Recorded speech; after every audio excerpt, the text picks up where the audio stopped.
Okay, so greetings everybody. How y'all doing? I want to thank all of you guys for tuning in. I know some of you are still tuning in. I have a guest that's supposed to be coming on to speak on this issue tonight about what's really going on between dark-skinned black men and dark-skinned black women. What's really going on between black men and dark-skinned women. But I have to say, most of the time, it's dark-skinned men going in on dark-skinned women. So we're about to speak on this. So just bear with us, because I'm having like I said, the person that's supposed to be coming on tonight, his name is Damon. He's trying to get on right now. I don't know what's going on. I sent him the link. I'm not sure. So I'm kind of going back and forth with him on Facebook right now, trying to make sure that he gets in. But we're going to go ahead and start momentarily. I do have a good show. I think I have a good show for you tonight, because anytime we're talking about the issues, and I'm talking about from a real, true, honest point of view, the issues of the black community, and in this respect, it's the black man and the black woman, it's something that needs to be addressed, because our very existence is at stake. And see, that's what I'm trying to do. A lot of people, they hate on me, they get mad at me, they say all kind of crazy stuff. But at the essence of what it is that I'm trying to do is I'm trying to save black people. This is my way of saving black people, trying to bring the black man back to the dark-skinned black woman in balanced numbers. That's what this is all about. It's not a hate campaign. It's not any of that, you know. So that's what I'm here doing. So once again, I see I got some viewers coming on. Thank you guys very much. I'm supposed to have a person. His name is Damon. He's trying to get logged on right now. I sent him the link, and I don't know, sometimes people have technical difficulties for whatever reason. So I'm kind of going back and forth with him on Facebook, trying to help him to get in. So if y'all see somebody else pop up in this video, then we know that Damon has gotten in. So I hope you guys are having a fantastic Sunday. I'm on Facebook. Right now I'm messaging Damon. So if you want to go get you something to drink or something to eat right now, go ahead. Because like I said, I'm trying to help Damon get into the hangout with me now. So yeah. Okay. It looks like he probably had to download something. Looks like he probably had to download some type of application for Google Hangouts. But I'm going to go ahead and get started with the meat of the conversation. And probably in the next 5 minutes. And like I said, if y'all see someone pop up, if y'all see a man pop up in this video, it is 5 p.m. I'm getting text, y'all.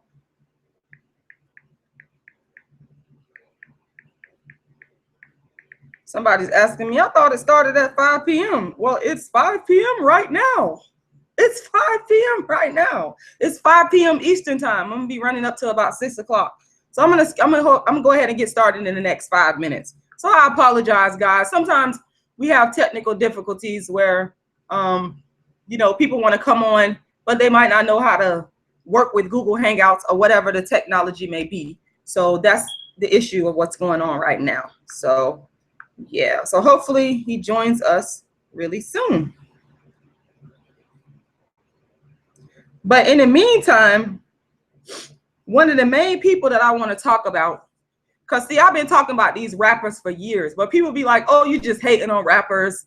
You just mad because you can't get one and all this kind of stuff. No, it ain't even about that. The fact of the matter is these rappers are in the public eye. They influence a lot of people, millions of people. They influence people in the black community. They influence people in the white community all over the doggone world. And so if you have rappers that are denigrating dark-skinned women, then that gives other races and groups of people permission to do the same. And that also damages, in my opinion, it damages our dark-skinned women to the world. You know what I'm saying? And so that's why I feel like it's my duty to speak out when I see dark-skinned black men particularly, but black men in general, attacking dark-skinned Black women. And, you know, let me just address this right now, because this is something that's very important that I want to address. I am not a feminist. I noticed that some people, this comment came, I ain't gonna even say some people, it was a specific comment today. It was a comment that was actually made before by other people saying, oh, you're a feminist. I am not a freaking feminist. I am the most furthest thing from a feminist that there is. Let me tell you something. I love me some Black men. I have a passion for Black men. Now, some people take issue with that. I even have some Black women, they've attacked me, saying, well, why you keep on defending these niggas? They this, they that, you know what I'm saying? You need to move on and find you a man of another race, this, that, and the third. I've heard it all. I've even been accused of some women of me going after their man. And I'm like, what? What?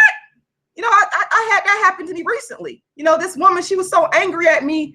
And then she finally broke down and told me, she was like, her husband, because she was in a polygamous situation, telling me that her husband had messaged me, and that's how she found out about me. Well, look, first of all, I don't want your man. That's not what this is about. Before like I tell people all the time, before the internet came, before all this came out, I've been defending Black men. I have 5 Black brothers, okay? My father was a Black Muslim, okay? So I grew up in that type of consciousness. It is a natural thing for me to help my people.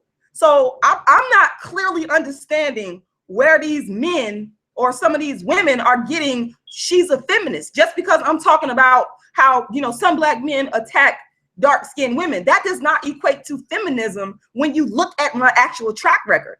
You know, ask any Black man that knows me. If they honest, I think that's our brother right there. If they honest, they'll tell you straight up. You know, this is what Rashida does. I'm talking about in my everyday living, in my everyday life, in my community. I don't bullshit, because I don't have time for that. I love Black people. I love Black men. And I feel that if we're going to save our people, we're going to have to step it up. The relationship, we're going to have to step it up in terms of how we treat one another, how we talk about one another, how we respect one another to the world and to ourselves. And that is the reason why I keep speaking. I don't understand how that equates to being a feminist, because I'm telling you right now, and I'm glad that I got this forum, because I want to address this right now. Rashida Strober is not a feminist. It is an insult for people to even mention feminism and my name in the same sentence, because that's not my history. I don't have a track record of engaging. Sure, I understand feminism. I've gone to college. I mean, they you know, they have these courses available, women's studies, where you study about the history of women's suffrage and all this kind of thing, and the women's movement. That's great, and that's fine.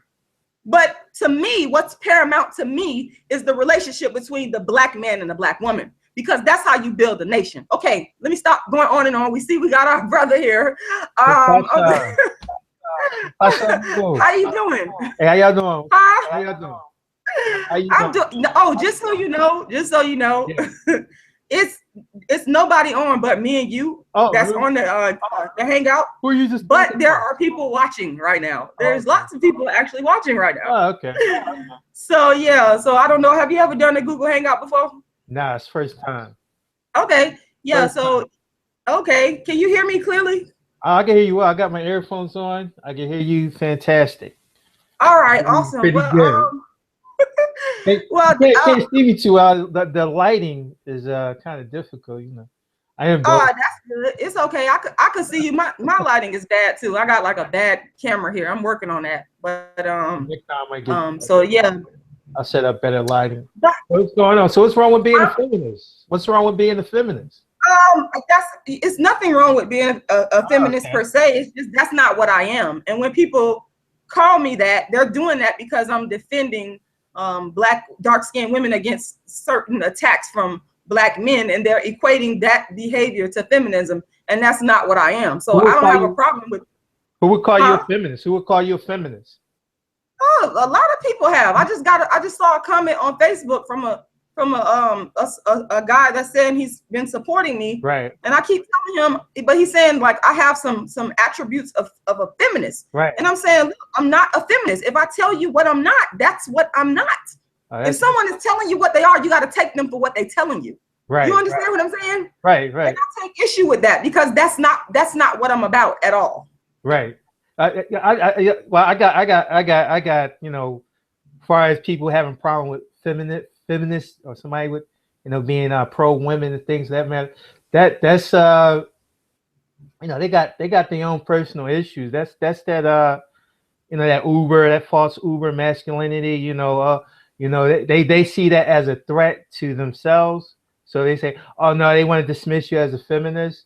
But when you look at it, women are like the first people to be oppressed, you know, by men, and women are still being oppressed by men, and it's probably even a bigger issue than race, if you ask me. But I don't see nothing wrong with somebody, you know, I don't see nothing wrong with somebody having a feminist quality to them, because you know, around the world, women are being oppressed by men big time.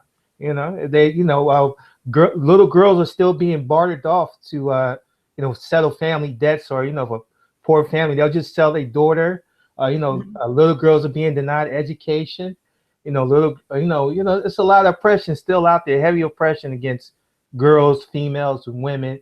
And you know, anybody got a problem with somebody being or showing some feminist quality, you know, something's wrong with them, because they really not understanding their reality and how it relates to women, and on a global perspective, and as well as in their, you know, in their own environment. Because you know, women, you know, even in our own environment, women are being, you know, oppressed. You know, it's no, you know, women have to suppress their own feelings. They have to take on masculine qualities just to, you know, survive, you know, in the environment. They have to, you know, they have to be, you know, they have to show, you know, they have to show that, you know, they're ready to be just as bad as, you know, as the next guy to a certain extent, you know. And then even, you know, in a lot of areas, you know, so you know, I have a problem with people that say, oh no, she's a feminist, or that person, you know, that's that feminist stuff. No, the female, the woman problem is a, you know, that's a real issue. That's nothing to dismiss. You know, just like black men don't want so-called black issues to be dismissed. Oh, they just being that race stuff and da da da da. You know, you should respect anybody who's showing interest in defending women and, you know, what they mean to the world and to everybody else, you know, in that aspect. So yeah, I just got a little issue with people who have a problem with people who show some, you know, some feminist qualities per se. Right. I totally understand that. I understand where you're coming from, but you know, that's not my fight. Yeah. And that's what I keep explaining to people. That's not my fight. You gotta respect what a person says that they're fighting for. My fight is for dark-skinned female beauty equality. And the whole point in my mind of having dark-skinned female beauty equality is to bring black men back to the dark-skinned black women. So that's where I'm coming from. I'm not coming from a feminist paradigm at all. Right. And that's why, like I said, I don't have no problem with people having that perspective, having that paradigm. That's not my issue. I stick to what's my issue. Okay. And I stick to that heartedly. So that's the thing. And I keep telling people, I'm not a feminist. I'm a dark-skinned activist. And I'm not a feminist. Yeah, I understand that being your focus. Like this, I'm about this one. I'm about this life right here. You know, that stuff over there. But you know, like Martin Luther King said, injustice anywhere is injustice everywhere. So if humanity, if a girl's potential is being compromised and oppressed for whatever reasons, that's going to impact anywhere in the world, be it Africa or Asia or in South America. That's going to have an impact on women in these more so-called free societies, liberal societies as well. So I understand your position, but I just went, you know, I'm not telling what you. So I just, as far as regards to other people, they need to assess themselves. Like, why would I have a problem with somebody expressing, you know, anything I might interpret as, you know, feminism, you know? So that's my point on that. Yeah. Right. All right. So yeah. So I want to just jump right into it. Let me just ask you directly because I want to do a screen share. And I want to read the comments of 50 Cent, which kind of really spurred this this whole discussion. What is the problem, in your opinion, that a lot of, not all, a lot of dark skinned, particularly dark skinned black men have with dark skinned black women? What's the problem? Well, it's big. It's not, it's not one question. First of all, black people are disassociative. They don't attach themselves. It's like I get offended if somebody, I attach myself to, as a dark skinned person, as a human being. But when somebody insults a dark skinned woman, I get offended as well as being a dark skinned man. Now, you might have some guys who might be present when a dark skinned woman is being insulted, or just a dark skinned person, period.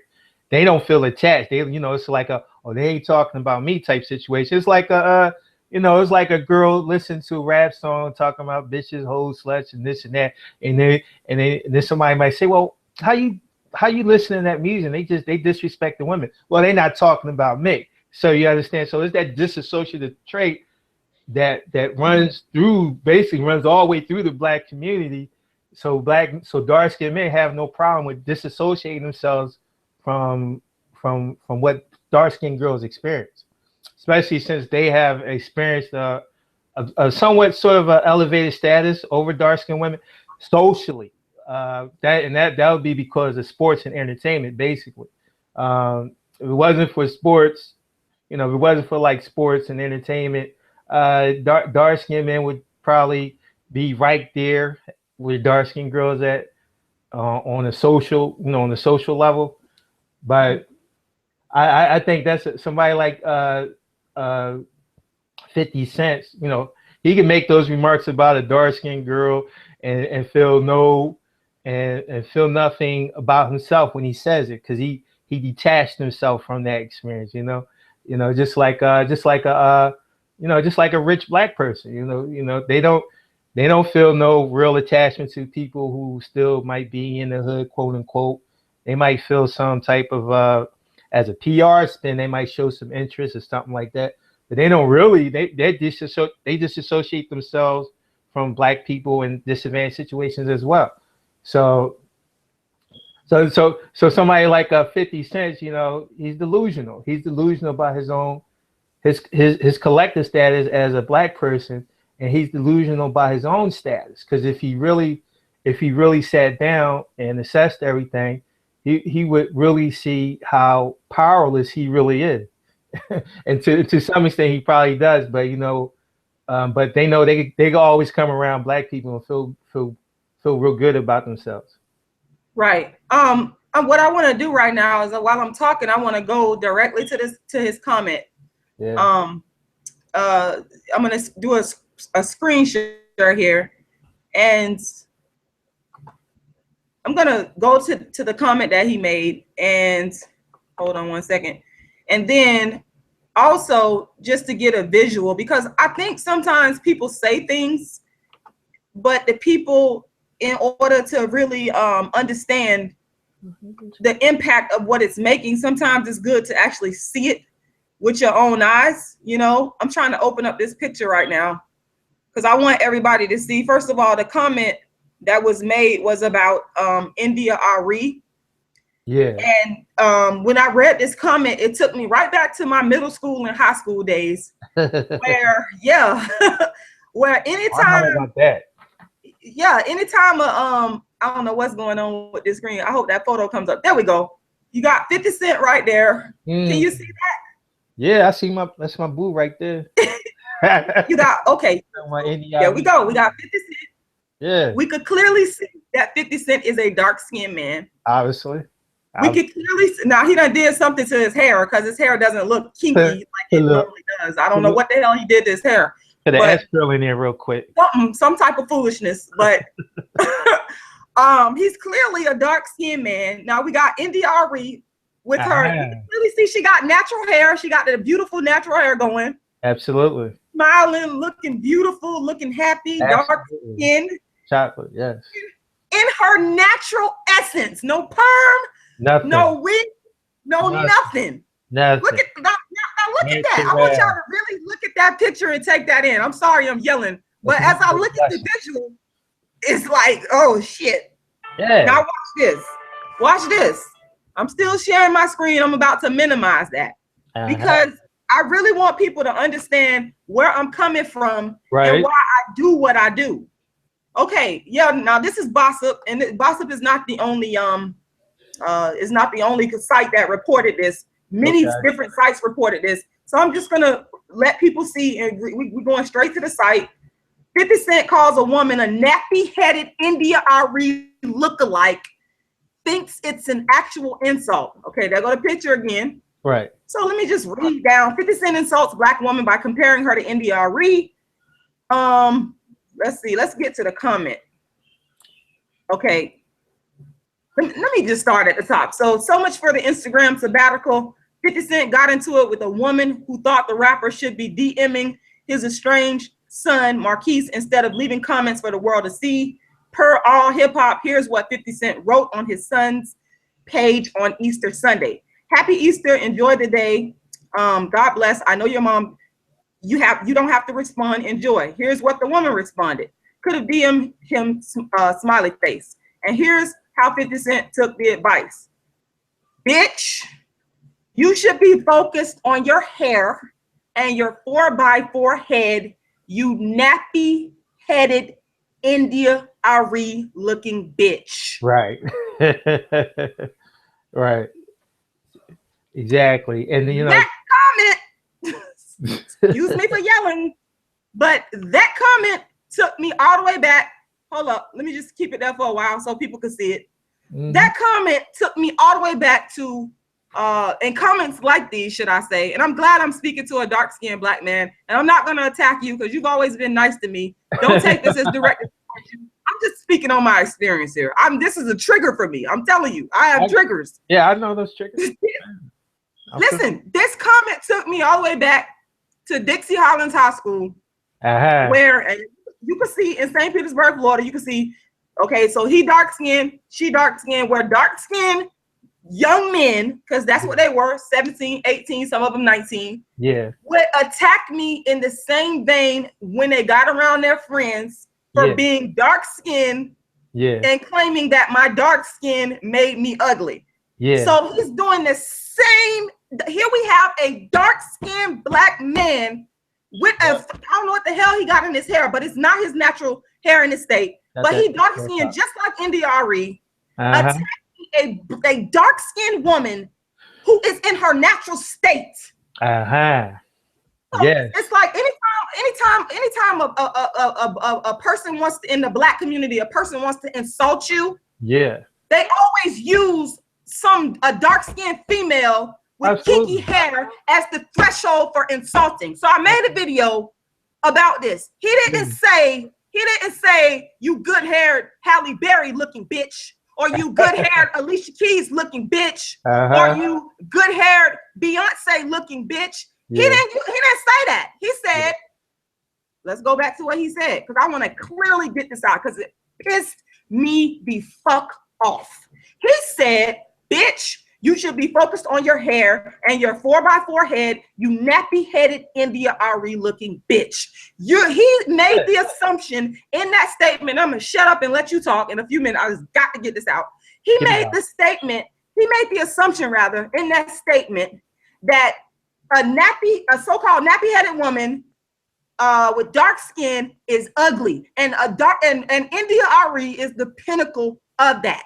And he used that to insult another Black woman. Shame on fucking you. Now I'm finna stop screen sharing and I'm finna let you talk and give your comments on that as a dark-skinned Black man. Right. Yeah, I'm familiar with those references.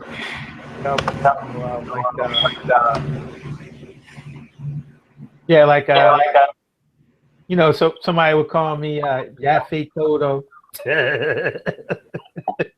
As an insult, or Yafe Kodo. They would call me Idi Amin when I was younger. Yafe Kodo, Idi Amin, and who else? Or the other guy, dark skin. I forget his name. Anyway, I'm familiar with that. But see, I grew up in the thing. My grandma told me if somebody makes fun of your complexion, to punch them right in the face, and that's what I used to do. So, so somebody made fun about my complexion when I was growing up. I punched them right in the face, and that calmed a lot of that stuff down. See, back in the day, back in my time, if you made a joke about a dark skinned dude, more than likely he's gonna go upside your head by his complexion. And so at a certain age, like when I was younger, when I got to like my teenage age, I didn't really hear too many dark skinned jokes. No, not at all. But like say my adolescence, yeah, I heard a lot of dark skinned jokes. And I got in a lot of fights over them as well. But and then they would reference they reference somebody like a Yafe Kodo. I don't know if you know who that guy is, or I was called Idi Amin or something like that. But like I said, like dark skinned guys, we got somewhat of a different experience because socially, like you would see when I was growing, like mainly the tough dudes around the neighborhood, like the tough dudes, or maybe the guy that's getting the girls. A lot of times he was like a dark skinned dude. Yeah, I don't know about where you grew up. I grew up in Philadelphia, so a lot of times he was a dark skinned dude. So that gave you the perception just by that demonstration, how they commanded certain situations, how people were intimidated by them, just by you being exposed to that, you would aspire to that as well, depending on who you were and where your family status and all that other stuff. So at a certain age, I really had, because I came from mainly a dark skinned family. So maybe everybody in my family is dark skinned, so I really didn't have like members of my family making a lot of dark skinned jokes. I didn't really have that. The only time I really experienced dark skinned jokes is when I went outside the family. And like I said, I used to get in a lot of fights over that. And yeah, that's but even then though, I always Jay, I had crush on dark skinned women, so I always loved dark skinned girls. Even at that time. But like I said, I grew up in North Philly, and then I moved to a more middle class community in Philadelphia. And then at that time, there was this dark skinned girl. She was tall, she was dark skinned, and I was attracted to her as early. She was older than me as well. I was attracted to her at an early age. So I was always fond of dark skinned women. And there was a dark skinned guy on my block. A lot of girls liked him as well. So it was really never that's probably had to do with Big Daddy Kane and Bobby Brown, but. But I mean, I understand what you said. That's why I said it's not all black men. But why is it that you continuously see dark-skinned women as the butt of jokes? Like, this is not 50 Cent is the most recent one. Right, you understand? Right. Dark-skinned women are used as like the marker for jokes and attacks. Even with Kevin Hart, in his comedy sketch. Even I even went to a comedy show last year, and the comedian, he used dark-skinned females in his jokes. It's a reoccurring pattern. Dark-skinned women are always used in some capacity to insult a person or just insult someone. Why is that? And it's done primarily in every case by black men. That's what they're doing. Well, black women too. What's the deal with this? I mean, black women too. I mean, but like I said, it's called the demonstration effect. If you're used to seeing dark-skinned women in a high status, be or family, you have respect for dark-skinned women. And like I said, I come from mainly a dark-skinned family, so most of the women in my family were revered and respected, and they were mainly dark-skinned. You understand? So that's why when I seen a dark-skinned girl, I was attracted to them. Now, if a person, like most black people, they will find themselves that they don't see dark-skinned girls being well respected by family or in the community. So so in return, they have no problem disrespecting a dark-skinned girl. You know what I'm saying? So they don't have no difficulty. So I call that the demonstration effect. So once you see, it's just like light-skinned girls. Like why do a little black boy in the hood, probably never seen a white girl, probably never been close to a white girl, talking about he only going to date white girls when he get older, because he's seen that, you know, he's been exposed to how certain people might admire a white girl and things like that, and that had an effect on him, and he absorbed that. So, you know, it's about, you know, what you're exposed to. So if you don't see dark skinned women in a high position and stuff like that, you got then dark skinned women there, you know, just like dark skinned, you got, you know, you go to your family, somebody may call you black every 5 minutes or something like that. Might be asking you, why are you so black? You know, bring your black ass over here. And you know, you might be at a, you know, family jokes or something. You might be exposed to family jokes, you know, black jokes. Oh, you so black, that African booty scratch shit, da da da. So you as a young girl, you getting all that energy, you getting all that, you know, it messes with your self-esteem, you know what I'm saying? So you don't get that confidence, your confidence don't get built up properly, I think, at a young age. And people see that vulnerability in you as well, because people, as you get older, people see that vulnerability. They see you socially vulnerable to certain things, you know, and you know, they target you. So, you know, and everybody knows, like, you know, dark skin jokes are, you know, if you want to be the funny guy on the bus going back to school today, just make some dark skin, you know, find some dark skin person, dark skin, particularly a dark skin girl, make some dark skin jokes about her. And you know, you be the fun, cool guy for that day, you know? Exactly. That's my point. But the thing is, when you do stuff like that, you get women like me. And I've been very honest with people, and they wonder, they say, oh, you're so angry, you this, that. Well, it's because of just what you said. People making fun of dark skin, me as a dark skinned woman, seeing dark skinned women constantly disrespected. Right. Over and over and over and over again, devalued. Right. And that's why I'm a dark-skinned activist. That's why I'm the dark-skinned activist, because I've internalized it. Right. And the whole point is to get this to stop, get Black people to recognize it, first of all. Because I really don't. Here you have this grown man, 50 Cent is a grown man. Right.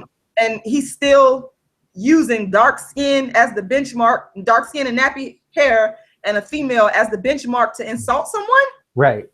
These people are clearly sick. It is a sickness and it is a weakness. Go ahead. But we all got that sickness to a degree. I mean, every one of us, every one of us have that sickness to a certain degree, because it's sort of like to highlight the Black people, what's wrong with what type of negative impact they having on dark skinned people, or dark skinned girls in particular. You know, it's like trying to convince a white dude that they got white privilege. You know, it's like trying to convince a poor white person that they got white privilege. They're not trying to hear that. What do you mean I got white privilege? I'm living in a trailer and my mom strung down on meth. What fucking white privilege you talking about? And so Black people had that same attitude when people start bringing up, oh, you know, yeah, you shouldn't say certain dark skin stuff, you know, because like I got a dark skinned daughter, and you know, when she's around her people's family, they say little Black stuff and stuff like that, and I gotta check them. You know, her mom don't check them. Her mom, I gotta check. I said, oh, don't refer to her as Black. Well, what's wrong with calling her Black? I said, well, nothing wrong with calling her Black, but I know you ain't calling her that in some loving kind of way. Right. You know? So please don't refer to her Black, at least not in my presence. You know. Right. And that's the thing. That's what I'm talking about. It's like, how do we get into the minds, because I think it's truly about the mindset, delving into the mindset of Black people to change their consciousness. Right. Because the effects of slavery and the after effects of slavery, you have Black people, dark-skinned people, or Black people hating dark-skinned people. Right. And it's just reflected in every little way. Right. I mean, you could just be minding your damn business and it hits you in the face. Like you just said. Like, I've been at family events and I've heard the same thing. Right. Your Black ass, or your nappy headed, or something like that. Yeah. Like the question becomes, how do we stop this? How do we stop on social media? Social media has become a hotbed of insults for dark-skinned women. I mean, it's like, man, if dark-skinned women are trying to, now I will say that there are, social media has also been used in a good way to promote dark-skinned beauty, but for some reason, I see more bashing of dark-skinned women. Right. When you compare other colors of women who are being promoted as well, you don't see that level of bashing of those women. but Right. you still see the bashing of dark-skinned women. And I got some photos, because I always like to include visual evidence of what I'm saying. So the other day, someone put up this picture, not the other day, maybe about 2 weeks ago. Someone put up this picture on social media. Let me just go screen share, and I'm going to show it to you. And people have actually thought they were insulting me by telling me that I look like this person, but in actuality, they're not insulting me, because I don't mind looking like her, because I actually think she was definitely beautiful in her heyday, and she's intelligent, and she has money, and you know. But this is there we have it. You see that? Oh, Whoopi Goldberg. Whoopi Goldberg and Lil Wayne. Hey, Whoopi Goldberg, she looked good. Yeah, but people always use. Remember what I was just saying about the dark-skinned woman in the Black community, the dark-skinned nappy-headed woman being a threshold for insults. Right. If somebody wants to insult you, this is another one. I can't tell you how many times I've been called you Whoopi Goldberg looking bitch. Like that's not an insult to me, but they actually think they're insulting me. And this picture just surfaced, like I said, about 2 weeks ago, 2-3 weeks ago. I saw it on social media. I said, I'm going to download this photo. I'm going to talk about it, because Lil Wayne, why they comparing? Clearly, this was made to insult her. Why they comparing Lil Wayne to her, saying, "Oh, she looks like him" and whatnot? That could be Lil Wayne's mom. And so it's like I really don't think she looks like that. So what? Go ahead. I'm sorry for cutting you off. I don't think she looks like Lil Wayne. I don't think she looks like. I just think they trying to make an issue out of the hat. Being the focal point of the hat. Yeah, and her being dark skinned as well. So they're making that comparison. Yeah, and they also question her femininity but I don't know. They might be questioning Lil Wayne's masculinity since he's so small built. Well, yeah, but I think the insult goes more towards her, because Whoopi Goldberg has been insulted by Black people for a long time. She even spoke about, you don't really see her in Black movies. I've never seen her as a leading lady in a Black film. She's been in mainstream white films. That speaks volumes. Why is it that she can't be a love interest in a Black movie? Right, that's because in her heyday, or even right now, I see older white women who, their love interest in mainstream white movies, like Julia Roberts and what's the other lady name? Meryl Streep. You know what I'm saying? Yeah, they can do that. Right. But in the Black community, if you don't look a certain way as a Black female, you are excluded.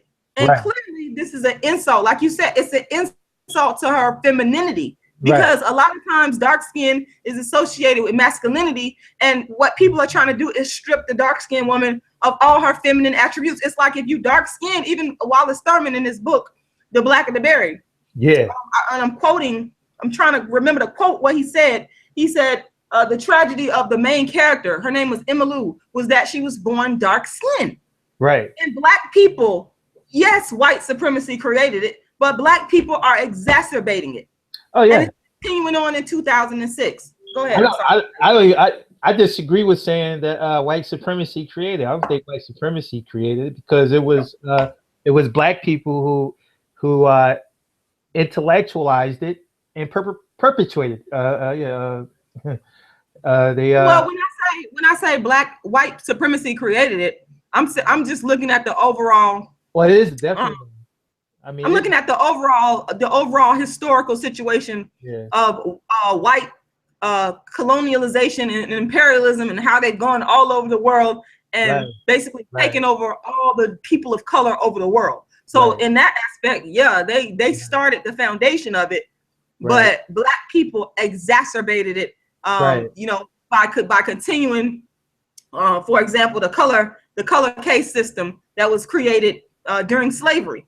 We continued that foolishness with all these different societies. You had the Blue Vein Society, the brown paper bag test, and all that type of foolishness. That's what I'm saying. We exacerbated. We could stop it. We could say, you know what? This is not right.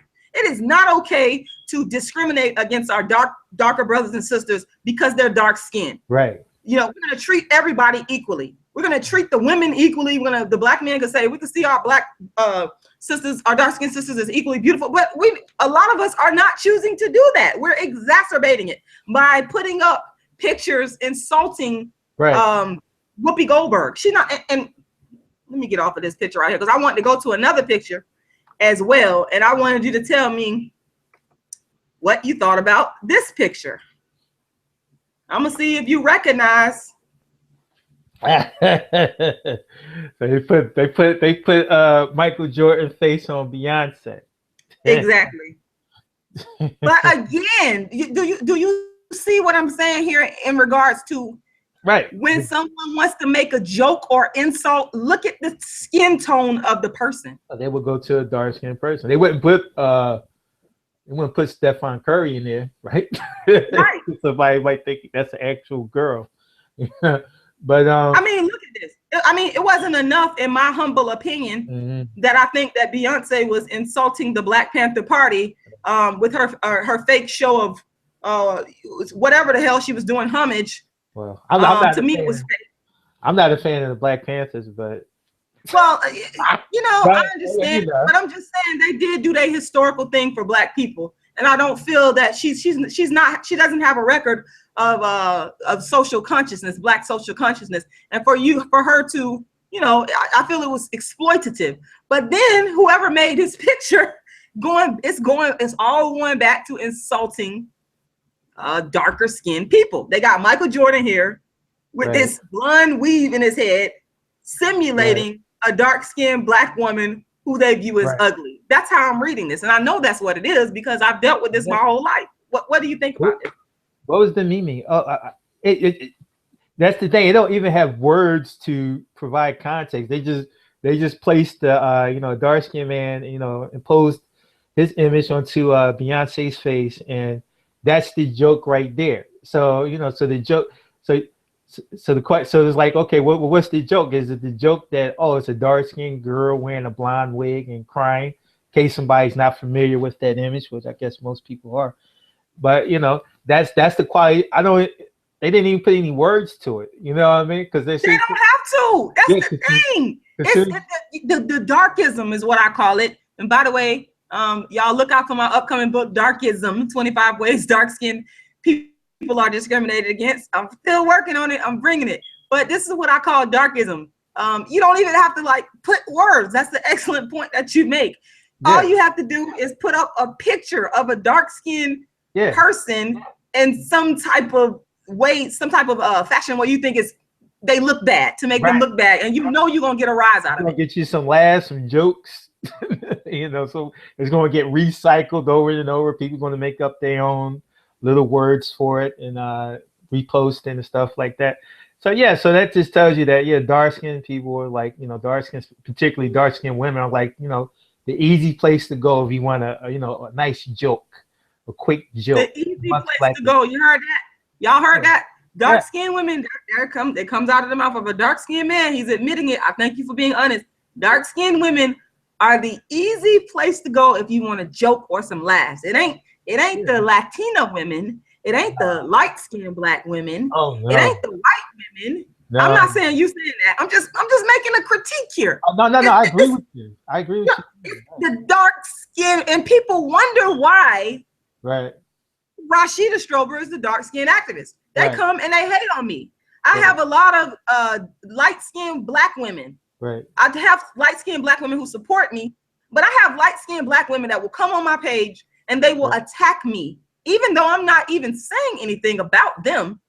I'm speaking on repairing the relationship between Black men and dark-skinned women, but they will come because they so used to having privilege, and they'll start attacking me, calling me bitches and hoes and you divisive. But when I challenge them, I say, why don't you do a Google Hangout with me? And by the way, shout out to the Black men, by the way. Shout out to you, Damon, because it's been Black men that have been taking up the challenge to speak publicly, showing their face in regards to this dark skin issue. Yes, but the light-skinned Black women won't do it. And I have issued challenges several times. I said, look, it's okay. I don't mind about people disagreeing with me. That's fine. That's the nature of discourse. That's just the way it is. Right. But if you disagree with me, show your face and defend your position. They won't do that.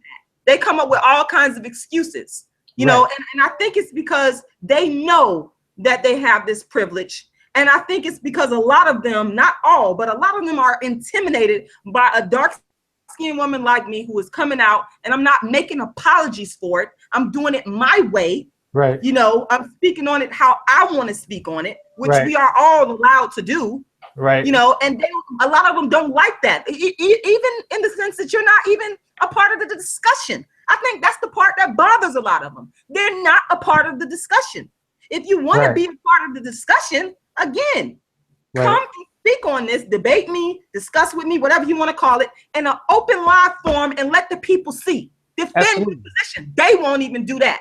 Right. Come share your ideas. People want to hear. They won't do it. They won't do it. I'm telling you, I've had this happen over and over and over again. And I've directly challenged them, look, come on a live Google Hangout in front of people and defend your position. They won't do it.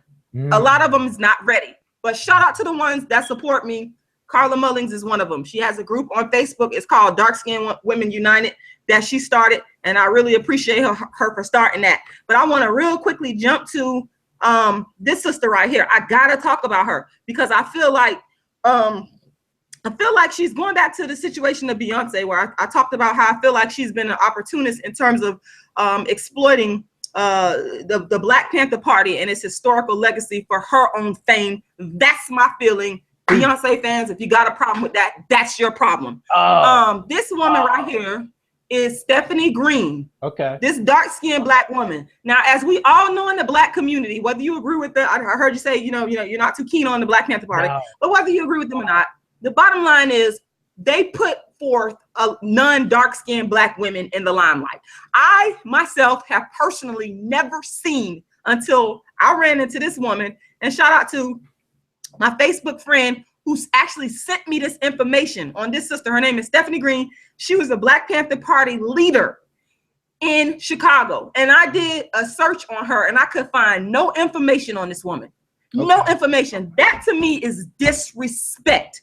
All you see the Kathleen Cleavers, and which she doesn't, Kathleen Cleaver does not represent me. I don't care what anybody says. She does not represent my struggle. If you look at her history, she came from a middle class background. She did not struggle. The bottom line is, it's the darker skinned people of the world that's struggling, but yet the face is that of a non-dark skinned person. No, that to me is not legitimate. And I just found it to be very disrespectful that this sister, this dark-skinned sister with kinky hair, you guys can clearly see that. You can clearly see her phenotype.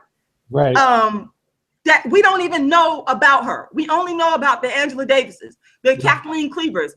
There's another sister Black Panther sister that's been speaking, but she's not really dark-skinned. She looks kind of like Indian to me. I can't remember her name, but she's been speaking. I saw a couple of YouTube videos of her speaking. But why is it that you don't see the dark ones? That to me is just it just pisses me off. But go ahead. Yeah, like you said, that's one of the reasons why I don't agree with the Black Panthers, that they practice colorism. Nation of Islam practice colorism. These organizations, you know, I really don't agree with them. And like you said, like you know, we all we know about is Miss Cleaver and Angela Davis. You know, they're like the poster, the model for Black femininity and the Black Panthers. So right, and I'm leaving this picture up, by the way. I'm sorry to cut you off, but I just want to say the reason why I'm leaving this picture up so long is because I just want people to just look at her so she can be remembered. I don't want these sisters to be forgotten. So that's kind of why I'm just like, take a long look at her. Get her in your psyche. Go ahead. I'm sorry. She look good too. Who is she? She looked like Lauryn Hill. She beautiful. Her name is Stephanie Green. And again, all I know from the brother on Facebook, shout out to you. He sent me this picture. This was around last year, I think. Yeah. I was searching. I was like, man, why they don't got no? Because I myself have been in conscious movement. Right. And I see the color contradictions, and I'm saying, why? I respect the Black Panther Party. I do. They had a lot of good things that they did for Black people. Look, wait a minute. It's like, where's the dark skin? women. I know from being in conscious movements that there are dark people in there. I know that the dark people have a harder time than non-dark people in all areas of socio-economic activity, human activity. So it's like, why are we not being shown? This is not fair. And I'm not saying kumbaya, it's a love fest, because I mean that's not what I'm saying. I'm just saying let's be fair here. Let's be fair. And I searched and I searched and I searched and I kept searching, and finally I run into this sister, and there is no information on her. I have since then recently, over the last month, I actually did another search on her and still couldn't find no information. And I just think it's a total disrespect to her legacy. Totally disrespect. It is disrespect to her legacy. I don't know who she is neither. I feel sad about this. I want to know who she is. I want to know who she is. I want to know everything about her. Is she still alive? I don't know. That, you know what? That's a good lead into, if there's anybody out there, I challenge you. I don't know, some of you college students, graduate students out there, go do some research on this sister. I would love for someone to research and produce some type of information on her so that we can pay homage to her. Because again, it's everything is a question of fairness to me. That's really what it all boils down to. No matter what no one says, it's all about fairness. If you have an organization that is representing oppressed people, and you know that most of those oppressed people are dark skinned, if you're being honest about it, you know this. So why not have the leadership reflect that? Why are you trying to put another face on who these people are? Why are you trying to cover it up? But that, again, that goes back to slavery and Reconstruction, and even colonial times, when you had some Europeans going over into areas of Africa, like the Portuguese, they were big on this, where they would have babies with the African women, and then create what they call a buffer race to oppress the darker original people. That's what it's reminiscent of all those things to me, and I see it as not fair. It's unjust. This is how the term go: rule the people through the people. That's an actual term from the British colonial days, and that's the term what they would use. They would go to, they invade a country, and they'll put somebody like the overseer, one of their people, and that'd be the guy who lets them know what's going on, and he'll still retain some of his power, but this Big Daddy over here. So when Big Daddy comes, to bow down. That's the skullduggery of I don't want to call it European manipulation, because we look at the real power dynamic. Every group that dominated another group, these type of things will take place.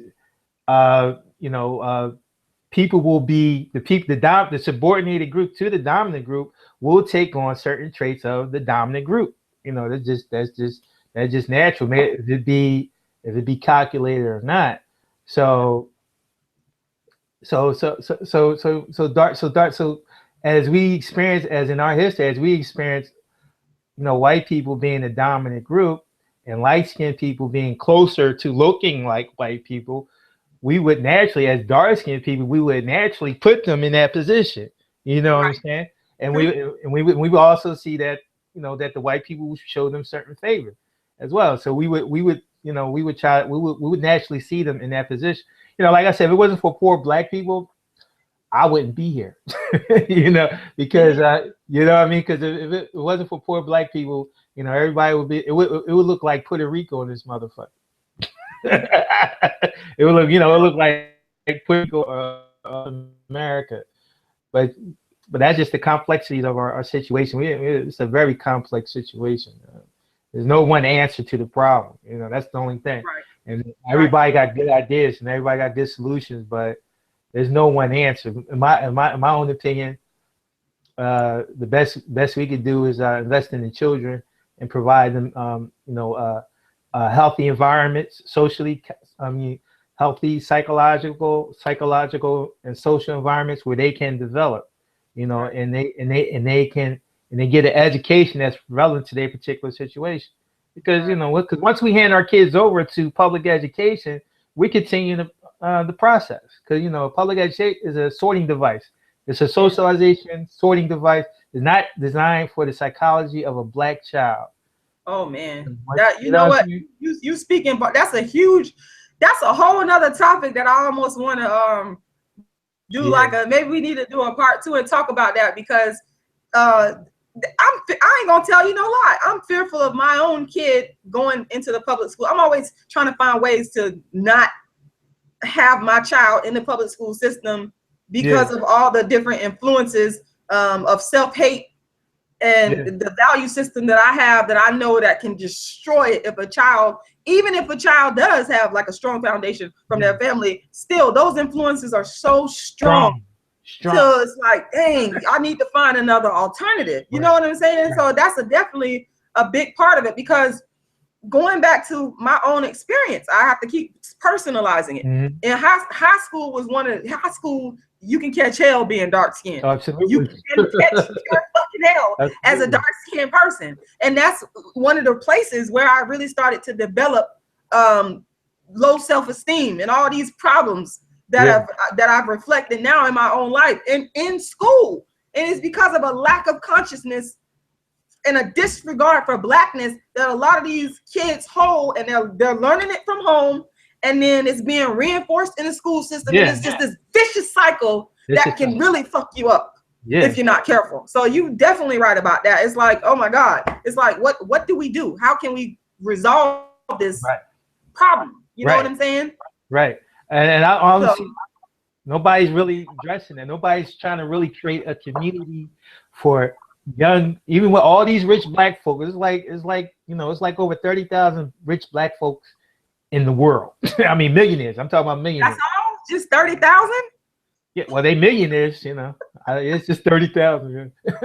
But it's over 30,000. But just imagine they got. That's another thing. We need more dark-skinned millionaires. I see. It's so many different things. I don't know. We need more wealthy, dark-skinned Black men and Black women. That's right. I said it. I don't care, because if you look at the world, if you look at the poverty makeup, it's the dark people of the world that are mostly in poverty.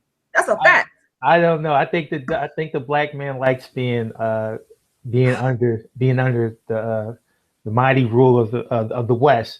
And the reason why I say that, if you look at Africa, the richest person the richest Black person in the world is from Nigeria, and he has no effective. I mean, he's like a 14 billionaire. He's like a $14 billionaire, $14 billion or whatever. And he has like, it's like, but where he's from is over 50% of poverty, abject poverty in Nigeria. You know what I'm saying? But they have like these, but Nigeria has like these social pockets, middle class pockets throughout Nigeria, especially like Lagos and Abuja and places like that. But the poverty is real strong, and it's like 5 of the richest Black people in the world are from Nigeria.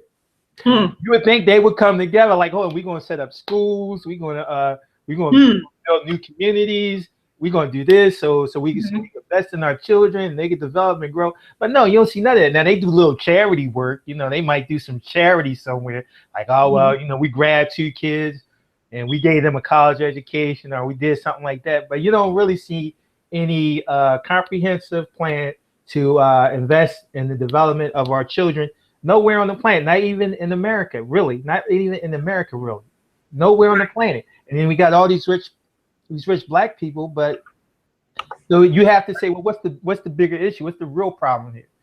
And it is when you get into the ontology of Black people, which we really don't really spend time.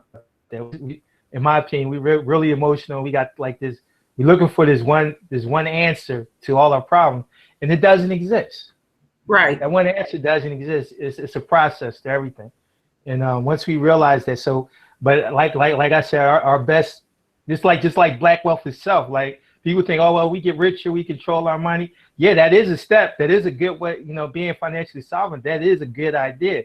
But you guys also take into account that who controls the money supply, who controls its value. So whoever controls the money supply and its value, guess what? They also control you to a great extent. So you gotta take that money. I got this money. but I'm getting it from them because whatever service I provide. But I need to do this for money so I can somehow subvert their domination over me. And Right. I think that China and Japan provides that model where they were able to do business with the West and also subvert their dominance over them and sustain substance for their people so they could develop and grow and be on the world stage on world affairs because there's no black people not even on the world stage. We have no say in the world affairs. That's true. And not since Garvey. He was the only one that was really trying to, And Malcolm X. Go ahead. Malcolm X tried to get it popping too. Malcolm X is my man. Like, Garvey, Malcolm X, Patrice Lumumba, and Senkoa, I forget his name. Thomas Senkoa, right? Mm-hmm. Thomas, yeah. Them four dudes should be like we should be studying all them four guys and coming up with real plans because them real guys, they really put the work and they really was doing something and it cost them their lives. All of them, not so much Garvey, but his quality of life, what happened to Garvey. But anyway, them four guys really put the work in. They really had something. They had real good plans. They had real good plans for African people all over the world.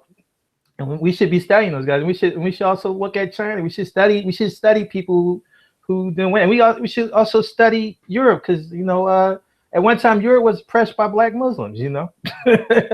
At one time, you know what I'm saying? So black Muslims, Arab Muslims. You had the Turks. I mean, you had the Muslims oppressing Northern Europe, and you had the black Muslims and the other Muslims oppressing, Spain and France and those areas. So, and which brought about the Renaissance. That's what like I said, it's a complicated issue. I don't want to beat your head, but yeah, it's a complicated issue. But I don't know. Whoever got the problem, my best bet would be start with the children. Yeah, getting money there. That's a good plan because that allows us to get more controls over our direction. But it got to be more than just the money thing because that's also their tool of control over us as well. So you have to say, okay, well, we get this money, we're gonna start investing. Open up a business in Africa. $10,000 go a long way in Africa. Right. Do a lot of things. Right.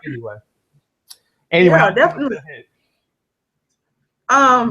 We get ready to wind down, but I just want to say real quickly, I always want to thank everybody for taking a precious time to tune in to these hangouts and these talks and discussions, because I think that these talks and discussions are a part of the solution because they spearhead critical thought, and critical thought will hopefully spearhead action, like you're talking about, economic action, social action, what have you. So I want to thank everybody that's taking their time to tune in and listen to what we have to say, because here, and I want to thank you, Damon, because here again, this is very important to me. This is critical. This is epic.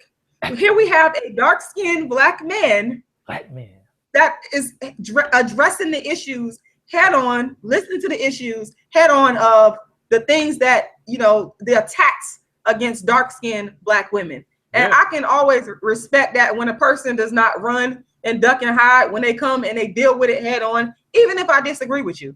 So for that, I want to thank you.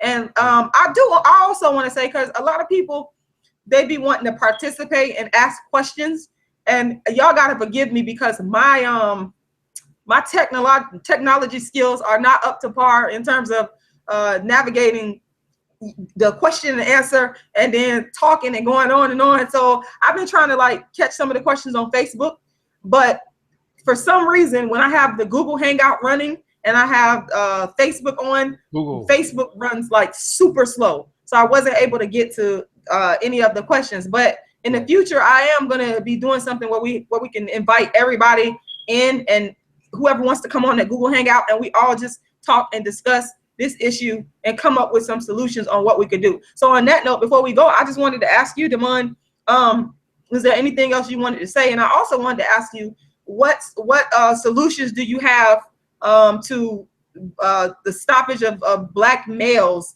not all, but especially in the media, attacking dark-skinned women for being dark-skinned? Stop supporting them. Stop supporting them. I mean, we the ones that keep them. You know, we're the lead boards to every black person's success. They had to start with us first, and then go into the universe. You know what I mean? But sooner or later they're going to dwindle down a little bit. Right. And when they dwindle down, stop supporting them. Don't support them. I think just to give you an idea, I think you should probably have a discussion on how men approach dark skinned women as somebody they can use and manipulate in a relationship. Cause I've seen Oh my God.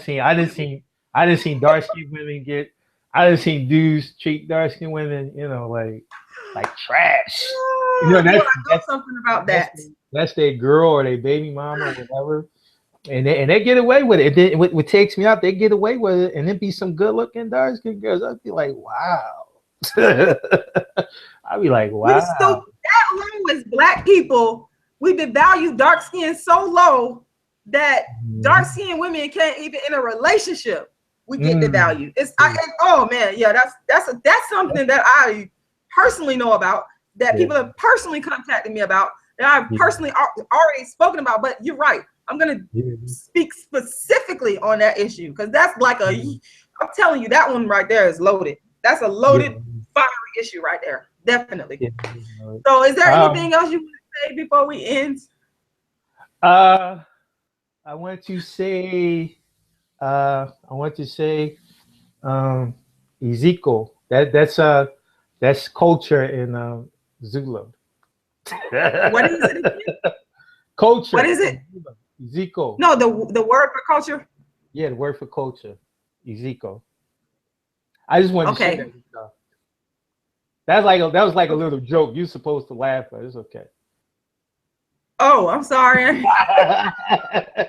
But it's okay. I'm not going to hold it against you. Okay, para acá esto no queda atero, it's no problem, But anyway, it was nice talking with you today. Nice discussion.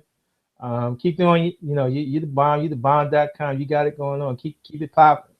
You know what I mean? Thank you. Keep keeping that. That was a nice word from a dark-skinned man to a dark-skinned black woman. Absolutely. It couldn't be anything less. But yeah, you're the bomb. I would say you the shit, but that might be taken in a bad way. Thank you very much. I appreciate that. Yeah, but keep up the good work. I'm a dark-skinned man. I really appreciate that, for real. Like, absolutely. Yeah. Absolutely. I'm encouraged by your work. You definitely got it. I'm encouraged. I'm excited about what you're doing. Keep it up. And that's it. Thank you. Finito. That's it. Yes. Nice talking. I hope you guys enjoyed it. And by the way, this is gonna get uploaded to YouTube immediately. If you want me to send it to you, I can send you the video. Send a copy to Jesus for me. Send a copy to Jesus. Oh, send a copy to who? Jesus. Send him a Jesus. copy. Yeah, baby Jesus down there. I'm joking again, baby. I know you're joking. I'm just weird like that, but I'll holler at you though. It was fun. All right. Take care. Okay, then. Bye-bye. All right. Bye-bye. All right. So I hope you guys enjoyed this episode of Rashida Strober, the world's first dark-skinned activist, talking to you guys about getting some insight on what the problem is between the black man and the dark-skinned black woman, particularly the dark-skinned black man and the dark-skinned black woman. I'm going to be doing more hangouts like this. I'm going to try to do a hangout when I figure out the technology, where anyone that wants to come in and we do like a big discussion where everybody chimes in and talks. But I got to figure out all that stuff. You know how you can, mute one person, let one person talk, because everybody has their own solution. Everybody has a contribution to make. And I'm about bringing black men. That's my main damn goal. I want my black man back. I ain't gonna tell y'all no lie. Y'all already know this. I want my black man back. I love black men. I feel that black men and black women have never really gotten our fair shake in terms of us really being together and loving each other. I also think that segregation or desegregation was a big part of that. Respect to the civil rights movement. No disrespect, but I'm just saying. I feel like with the civil rights movement, And with desegregation, I feel like a lot of the Black relationships just went down the drain. You know, the 2-parent homes and that kind of thing, the businesses. And so what I'm about is how can we bring Black men and Black women back together, particularly the Black man and the dark-skinned Black woman back together, because we need y'all. We need y'all. And we don't need y'all like we was just talking about. We don't need Black men to come back to us when they broke down and beat up and run through. We don't need that. We need y'all. We need y'all, and we deserve y'all in y'all best years too. Just like y'all deserve the best of us. We deserve the best of each other. You understand what I'm saying? So this is why I'm working so hard, because I freaking love Black men. I do. People come at me all the time for that and say, why don't you just leave them niggas? Why don't you just go and get you a wife? No, I don't want that. That's not what I want. My father was super dark skinned, the most handsome man. He looked like a Senegalese. He had a long, straight nose, beautiful dark skin. I mean, nice kinky hair. I mean, and he was just the most kindest person to me. Maybe that's why I'm so in love with Black men, because I actually had a very good father. So I'm not finna sit up here and just shit on Black men. Yeah, they piss me off for some of the stuff that they do. You know, the self-hatred that they got going, the ones that have attacked me when I was in high school and middle school and made me feel like shit, lowered my self-esteem. Yeah, you know, but you try to repair. You know, reparations. We need our reparations too. We need our 40 acres and a mule too. Dark-skinned Black women need Black men just like any other type of woman does. We deserve to have the good. We don't deserve to be used and abused. You know what I'm saying? You know, we deserve the best too. And that's what I'm advocating for. And I'm not going to stop advocating for that. I'm going to continue to. One of the main reasons I'm going to continue to is for the young girls and the boys, the Black boys that are coming up. I remember I spoke at a school. I did my play, A Dark Skinned Woman's Revenge, at Gibbs High School for English. No, it's a reading class. I did the whole entire play. I told y'all I got A Dark Skinned Woman's Revenge. It's a one-woman show. I play 5 characters. And this was like a 10th, 11th grade class. And these students was just like, they began to think and open up and express and really analyze the relationship between each other, the Black man and the dark-skinned Black woman. And some of them began to open up and talk to me. And when I did that play and we had that dialogue afterwards, I knew that this was something that I had to continue to do, because it's on the minds of our people, but we need to open up and talk about it. And then once we open up and talk about it and become conscious of it, we start to think. And then when they grow up, and this was like in 2011, a lot of those students have graduated. I'm impacting their choice of who they're going to date and marry. You're damn right. This is important to me. I'm not going to stop. This is super important to me. I hope y'all realizing the importance of this. Like, so, you know, for those of you that's telling me, you know, these, like I said, these females, these non-dark Black females that's attacking me, come on social media. I mean, come on to a live Google Hangout. Defend your points. You know, we need to talk about this. We need to talk about it openly and honestly, because that's the only way we're going to get at real solutions. And when I say real solutions, I'm talking about bringing the Black man back to the dark-skinned woman and balanced numbers. I am not going to stop fighting for my Black man. I love y'all. I do. I'm not going to take y'all shit now. I'm not going to take your shit.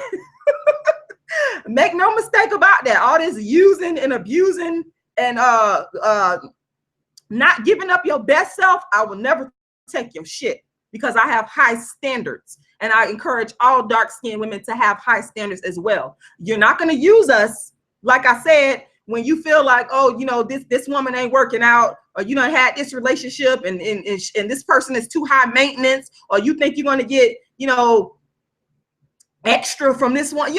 Don't let yourself be used. That's not what I'm saying. I'm saying let's come together and love and respect, and let's bring it back to let's go back to our classical African culture. You know, that's what I'm saying. So I want to thank y'all all for tuning in and for watching. This is so much fun to me. I wish I had more time to do this, honestly, because I love it to death. I enjoy doing it to death. And if you want to be one of the people that have a one-on-one dialogue with me, y'all know where to find me. You can just go to darkskinnisbeautifulcampaign@gmail.com. That's my email address. Or you can find me on Facebook You can message me. And if I don't get back to you real fast, don't beat me up for that, because I got a lot of stuff going on. I do work a regular job. I work my ass off. Yeah, dark-skinned women, we have to do that. We have to work hard. We gotta have, like I said before, we gotta have a whole lot of damn options. So, you know, don't get mad at me if I don't respond like super immediately. Shout out to Shabazz Muhammad, by the way. Shabazz, thank you very much. He just recently donated to the Dark Skin is Beautiful campaign. The money is going to the Dark Skin Archive video archives, and the other half went to a young lady who has been supporting the Dark Skin campaign. So shout out to you, Shabazz Muhammad, for making that happen. What else I want to say? Look out for Burnt Black Crispy Biscuit. I'm still working on putting that together. It's gonna be a live stream, folks, and it's not gonna be free. I can't give everything for free. It's gonna be at a venue in Tampa, but I'm gonna live stream it to those that want to see it. So support that. Support me. Support the Dark Skin is Beautiful campaign, which consists of me doing the play of Dark Skin Women's Revenge and live shows, Burnt Black Crispy Biscuit. I do take these shows around the country. The latest place that I was in was Atlanta. I did 2 shows in Atlanta in December of 2015. It does cost money. So if you want to support the campaign, donate. That money goes directly towards me producing these shows. I also have a free book, the first motivational book in the world for dark-skinned women. It's called How to Be the Hottest Dark-Skinned Chick on the Planet. How to Be the Hottest Dark-Skinned Chick on the Planet. Go to my website, thedarkskinactivist.com. Also, RashidaStrober.com. You can get that book and read the book, pass it along. I'm telling you, man, it's a book that I wish that I had when I was coming up as a young dark-skinned woman. I can't talk to everybody. If I could, I would talk to as many people as I can, because I do get a lot of people that want to talk to me one-on-one. But that book is free. That's my way of speaking to the people and encouraging the people. So go and get that book at my website. I keep telling people it's absolutely free. I also wrote a book. It's an ebook, an audio book, I'm sorry. It's called She Black But She Ain't Ugly, A Dark-Skinned Girl's Triumph. And it's about my experiences in Hollywood pursuing acting. And real quick, for those of you that are still on here, thank you for continuing to stay with me. I'm gonna, just so you can see, because I don't really do this too much, but I'm gonna go to my website so you guys can see the website, and you can go there and you can check me out. I got a lot of stuff going on the website. This is the darkskinactivist.com website. Shout out to the Black female web developer that built this website for me. I like to turn over money into the hands of Black people. So this is just a video right here with a clip of the play. You can watch that if you want. You can scroll on down. If you want to get the free ebook, and I told y'all, like, my computer runs slow when I have all these different programs running on here. But if you want to get the free book, there it is. How to Be the Hottest Dark-Skinned Chick on the Planet. Just join the campaign. It's absolutely free. I wrote it for you because I want to encourage you. I want y'all to know that I love you. I want to change the world. I'm going to change the world. Let's see. I also have A Dark-Skinned Woman's Revenge is available. And there it is, the audio book. She Black But She Ain't Ugly, A Dark-Skinned Girl's Triumph. And that's the dark skin debate I did. Shout out to Quasi, shout out to Dennis. We did our debate back on April 3rd. And if you want to donate to the campaign as well, here's some information about the history of the campaign. And you can just click the link right here and it'll take you to the donation page. Or if you want to send something through the mail, you can just go right here and send it through the mail. It's just that simple. So yeah. So, you know, I got a lot of stuff in the works. I never stop because I believe in what I'm doing and I know it's impacting and it's helping people.